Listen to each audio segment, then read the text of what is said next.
আজকে আমিও বানিয়ে ফেললাম বোবা ড্রিঙ্কস। মাত্র ৩-৪টা উপকরণ দিয়েই তৈরি করে ফেলা যায়। ঘরেই যদি এত মজার বোবা ড্রিঙ্কস তৈরি করা যায় তাহলে বাইরে থেকে কেন বলেন এত দাম দিয়ে কিনে খাবো।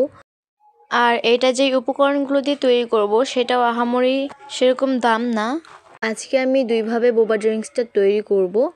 তো চলুন কথা না বাড়িয়ে মূল রেসিপিটাতে যাই। তো এর জন্য দেখতে পাচ্ছেন আমি এখানে সাবুদানা নিয়েছি 1/4 কাপের মতো। এবার আমি এই সাবুদানাগুলোকে গুঁড়ো করে নেব এবং এগুলোকে চেলে নিব। এই তো আমি এগুলোকে একদম ভালো করে চেলে নিয়েছি যাতে একটু কণা না থাকে। তো এরপরে আমি এখানে দিয়ে দিব 4 টেবিল চামচ পরিমাণ আইসিং সুগার। তবে আপনারা চাইলে এখানে চিনিটা গুঁড়ো করে ব্যবহার করতে পারবেন। তো এদিকে আমি পানি গরম দিয়ে দিয়েছি কারণ এটা আমাদের ডোটা তৈরি করতে লাগবে। তো এখানে আমি 3 টেবিল চামচ পরিমাণ কোকো পাউডার দিয়ে এরপর এটাকে মিশিয়ে রেখেছি। তো এরপরে আমি একটু একটু করে গরম পানি দেব আর এটাকে মেশাতে থাকবো। এটা মিশিয়ে একটা ডো তৈরি করতে হবে। তো আমার আজকের এই ভিডিওটা যারা ইউটিউব থেকে দেখছেন তারা আমার চ্যানেলটাকে সাবস্ক্রাইব করে দিবেন, আর যারা ফেসবুক থেকে দেখছেন তারা আমার পেজটাকে ফলো দিয়ে দিবেন। তো আমি এখন যে গরম পানি করে রেখেছিলাম সেখান থেকে কিছুটা পানি নিয়ে আমি এখানে কফি দিয়ে দিব। আমি এখানে 5 টাকা দামের যে কফির প্যাকেট পাওয়া যায় সেটাই পুরোটা ব্যবহার করব। তো এটা আমি এখন গুলিয়ে একপাশে রেখে দিব, ফলো দিয়ে দিবেন। তো এই তো আমি এটাকে মিশিয়ে নিয়েছি। আমার এটা একটু বেশি পানি হয়ে যাওয়ায় এটা ডো হচ্ছিল না, আর আমার কাছে এক্সট্রা কোনো সাবুদানার গুঁড়াও ছিল না, যার কারণে আমি এভাবেই বানিয়ে নিব।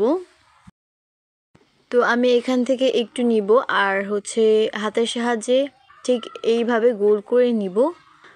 আর এটা একটু কুসুম গরম থাকা অবস্থায় তৈরি করে ফেলবেন যদি আমার মতো করেন। তো আজকে আমি এই সবগুলো করব না, আমি কিছুটা করব আর কিছুটা তৈরি করে ফ্রোজেন করে রেখে দিব এয়ারটাইট বক্সে।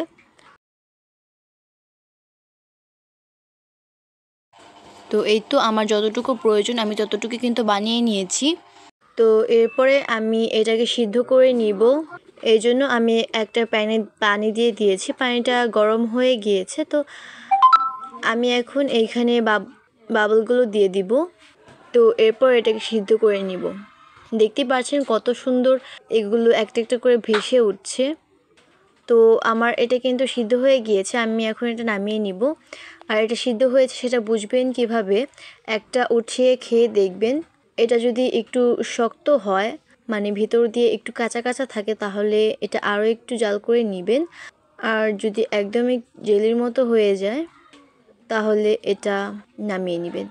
আর আমার এটা হতে 10 থেকে 15 মিনিটের মতো লেগেছে। তো আশা করি এর বেশি সময় আর লাগবে না। তো এরপরে আমি এগুলোকে একটা ছাঁকনির সাহায্যে উঠিয়ে এরপরে এই পানি দিয়ে একটু ধুয়ে রেখে দিব। এরপরে আমি চিনির শিরা তৈরি করব। চিনি শিরা তৈরির জন্য আমি কড়াইতে 3 টেবিল চামচ পরিমাণ চিনি দিয়ে এরপরে এটাকে সামান্য একটু পানি দিয়ে গুলিয়ে নিয়েছিলাম।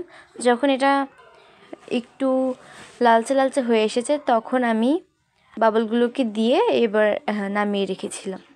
সরি, আমার অতটুকু ভিডিও করতে মনে ছিল না, যার কারণে আমি ভিডিওটা অ্যাড করতে পারছি না। তো আশা করি আমি যেভাবে বলেছি আপনারা হয়তো বা বুঝে গিয়েছেন। তো এরপরে আমি 2টা গ্লাস নিয়েছি, যেহেতু আমি দুইভাবে তৈরি করব। তো ফার্স্টটাতে আমি চকলেট সিরাপ দিয়ে একটু ডেকোরেশন করে নিয়েছি, আর সেকেন্ডটাতে আমি চিনির যে শিরা সেটা দিয়ে ডেকোরেশন করেছি, আর ভিতরে কিন্তু বোবাগুলো দিয়েও দিয়েছি।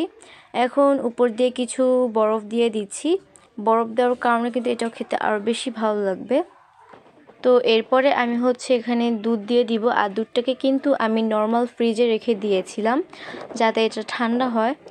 তো এরপরে আমি দুটোটা দিয়ে দিচ্ছি। তো এরপরে আমি দ্বিতীয়টাতে কফির যে মিশ্রণটা তৈরি করে রেখেছিলাম সেখান থেকে কফি দিয়ে দিব পুরোটুকুই। আর আমার কাছে কফি এটা খেতে কিন্তু বেস্ট লেগেছিল। তো আমার মতো আপনাদেরও যদি মিষ্টিটা কম হয় তাহলে এখানে আইসিং সুগার কিংবা চিনির গুঁড়া ব্যবহার করে মিষ্টিটাকে বাড়িয়ে নিতে পারবেন। আমার কাছে তো এটা খুব ভালো লেগেছিল, আমি তো পারলে এটা প্রত্যেক দিন খেতাম। আর আমি কফি দিয়ে যেটা বানিয়ে খেয়েছি সেটা অবশ্যই বাড়িতে ট্রাই করবেন, সবার কাছে ভালো লাগবে, এত বেশি মজা হয়েছিল এটা। তো আজকে আর কথা না বাড়াই, এখানেই বিদায় নিই। দেখা হবে নেক্সট কোনো ব্লগে, ততক্ষণ সবাই ভালো থাকবেন। আল্লাহ হাফেজ।